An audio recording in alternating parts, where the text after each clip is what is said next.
बहुत सारी आपने मूवीज देखी होंगी, एक मैं आपको एक छोटा सा एग्जांपल, हम भी चेयर में बैठे हुए हैं, करेक्ट है, शायद मैं आपको यहाँ 1 घंटे के लिए बैठने के लिए बोलूंगा तो मुझे लग रहा है 1 घंटे में भी आप हिलोगे, हिल जाओ। 1 घंटा भी मतलब बिल्कुल फ्रीज नहीं रह पाओगे। लेकिन जब भी आप एक स्नैपर बनते हो ना सर, सबसे पहले तो क्या है, ट्रेनिंग इसकी बहुत लंबा प्रोसीजर है, जो हम मतलब मैं आपको मेनली चीज़ बताता हूँ।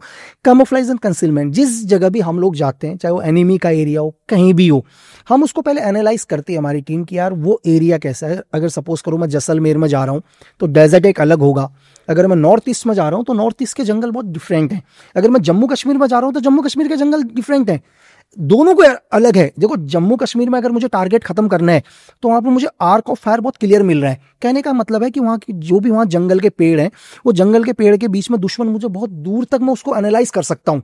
जो वहां बड़े बड़े पेड़ हैं उनके बीच में मुझे विजुअलिटी क्लियर मिल रही है, तो मेरा दुश्मन मुझे क्लियर नजर आ रहा है। तो एक स्नैपर को वहां पर काम करने में थोड़ा सा अलग अंतर मिलेगा। वही नॉर्थ ईस्ट में आप चले जाओगे, नॉर्थ ईस्ट के जंगल बहुत कटीली झाड़ियां हैं, बहुत ही ज्यादा। आप नॉर्थ ईस्ट में कभी जाओ, वहां पर आपको 5 मीटर में भी विजुअलिटी नजर नहीं आ रही सर, आप देख नहीं पाओगे, वहां इतनी कटीली झाड़ियां हैं। तो वहां पर एक स्नैपर का रोल डिफरेंट हो जाता है। तो जिस एरिया के अंदर आप जाओगे, सबसे पहले उस एरिया के हिसाब से आपको ढलना पड़ेगा।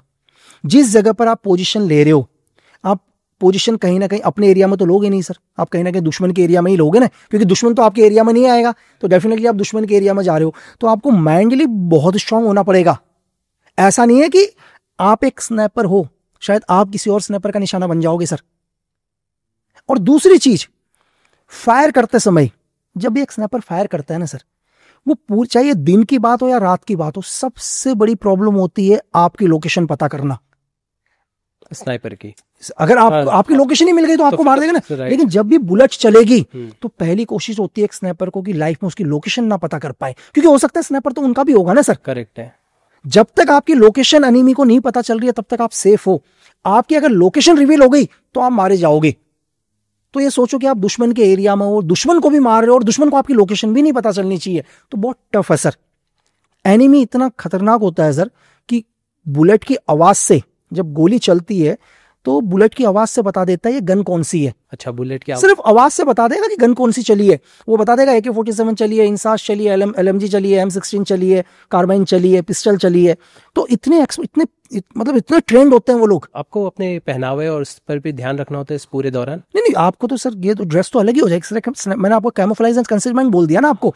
मतलब आप जिस जगह में जाओगे, जब एक स्नैपर अपनी पोजीशन लेके जाता है ना, तो उसकी पोजीशन इतनी डेंजर होगी, इतनी मतलब इतना सरप्राइज होगा कि आप अगर उसके बगल से भी निकल गए और यहां पर एक स्नैपर लेटा है ना इस जगह, आपको पता ही नहीं चलेगा एक स्नैपर लेटा है यहां पर। आप उसको देख भी लोगे लेकिन आपको ये पता ही नहीं होगा एक इंसान है।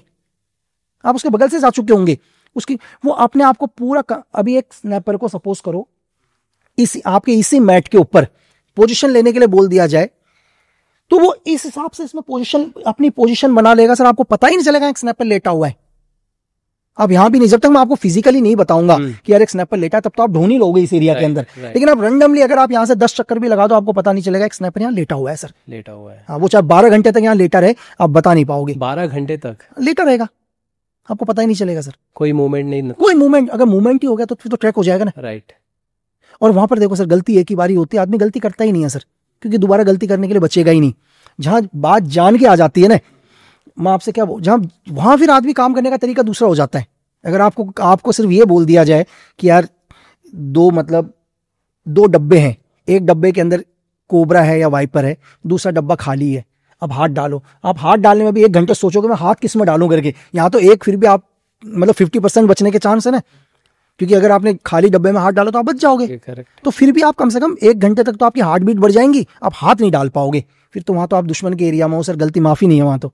आपकी जो ट्रेनिंग थी इस दौरान जो आपने ली, फिर आप इजराइल में भी आपने ट्रेनिंग, क्या फ़र्क है इंडिया और इजराइल के ट्रेनिंग में, क्या फ़र्क आ जाता है? सर देखो, ट्रेनिंग में फ़र्क ऐसा कुछ भी नहीं है। दुनिया के अंदर दुनिया की कोई भी आर्मी हो, अब वर्ल्ड की कोई भी आर्मी, ऐसा कुछ नहीं है सर। ट्रेनिंग रूल सारे, देखो आज भी रूल तो ब्रिटिश के ही चल रहे हैं ना सर। ब्रिटिश के ही रूल है। ऐसा लोग बोलते हैं कि यार US आर्मी इतनी खतरनाक, मोसाद इतनी खतरनाक, ISISC, CIASC, MSSC, sir rule सारे चल रहे हैं। थोड़ा सा 19-20 चीजें होती हैं सर। थोड़ा सा क्या होता है, 19-20 चीजें होती हैं। जो लोग बोलते हैं कि यार US आर्मी, मैं कहता हूँ US आर्मी को बुलाओ ना यार, और करवा दो उनसे -40 डिग्री टेम्परेचर पर करवा के दिखाओ।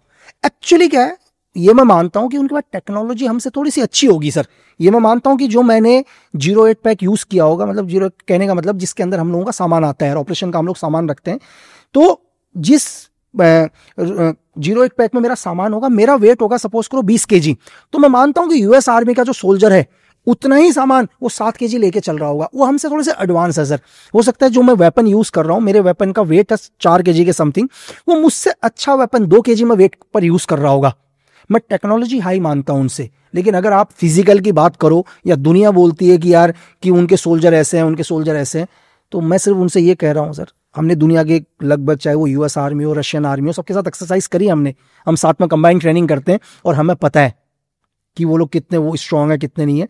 मतलब इंडिया की ट्रेनिंग, आप उनको ये बोलो कि हिंदुस्तान के अंदर हमारा कोर्स चलता है कमांडो विंग बेलगांव के अंदर, महाराष्ट्र और कर्नाटक के बॉर्डर में है, और शायद जब मैंने वो कोर्स किया था उस टाइम शायद 38 डेज का था, मुझे शायद 38 डेज, मुझे अभी एक्चुअली याद नहीं है, शायद अभी वो कोर्स 34 कम हो गया है। स्टार्टिंग में वो कोर्स था 42 डेज का, फिर जब मैं गया था उस टाइम 38 हो गया था, वो डाउन और कम कर दिया।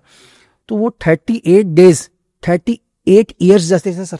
अच्छा, मतलब एक दिन ऐसा करता था तो ऐसा लगता था कि 1 साल गुजर गया। क्या होता था?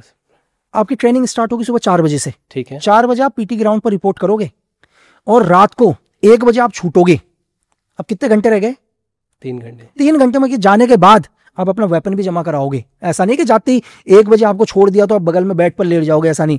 वहां से आप कम से कम आधा 1 किलोमीटर जाओगे, जाने के बाद आपके पास जो वेपन है उस वेपन को आप जमा करके आओगे। उसके बाद जो दिन भर आप शिविर में भी गए हो, वहां शिविर मतलब गट्टर के अंदर भी डाल देते हैं, वहां दिन में आप गए होंगे, फिर आप ऐसे तो बेड पर नहीं जा सकते ना, तो फिर कपड़े भी ऐसे नहीं खोलते थे हम लोग। कपड़े कैसे खोलते थे? क्योंकि ऐसे खोलेंगे तो जो शिवर है वो पूरा आपके मुंह में भी आएगा। तो एक दोस्त दूसरे दोस्त की बनियान को काटता था, फाड़ता था यूं करके, क्योंकि ऐसे करके निकालना है, ऊपर से नहीं खोलना। तो इस सब प्रोसीजर में भी आधा पौन घंटा लग जाता है।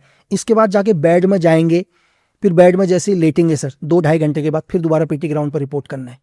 तो कहते हैं, मैंने तो पढ़ा था ऐसा कि साइंस बोलता है कि एक आदमी को 5 या 6 घंटे सोना चाहिए मिनिमम, राइट? मिनिमम। हाँ। तो 2 घंटे अगर आप 38 डेज तक जगते रहे, आप पागल हो जाओगे सर, आप मेंटल हो जाओगे बुरी तरीके से।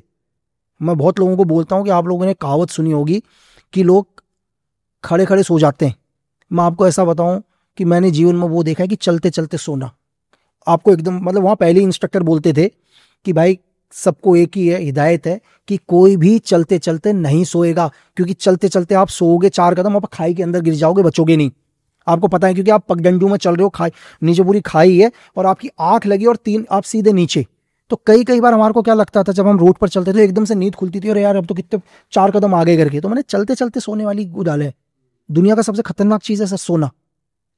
शायद बहुत सारे लोगों को पता होगा, जब हिटलर के साइंटिस्ट ने जब एक्सपेरिमेंट किया था, उन्होंने रशिया के कुछ एक सोल्जर्स को पकड़ा था, तो उसने ये बोला था कि जो 13 दिन तक जग जाएगा मैं उसको छोड़ दूंगा। और 13 दिन तक क्या 9 दिन से ऊपर कोई जग ही नहीं पाया सर, सब death. To watch the full video click here. पूरा वीडियो देखने के लिए यहाँ क्लिक करें।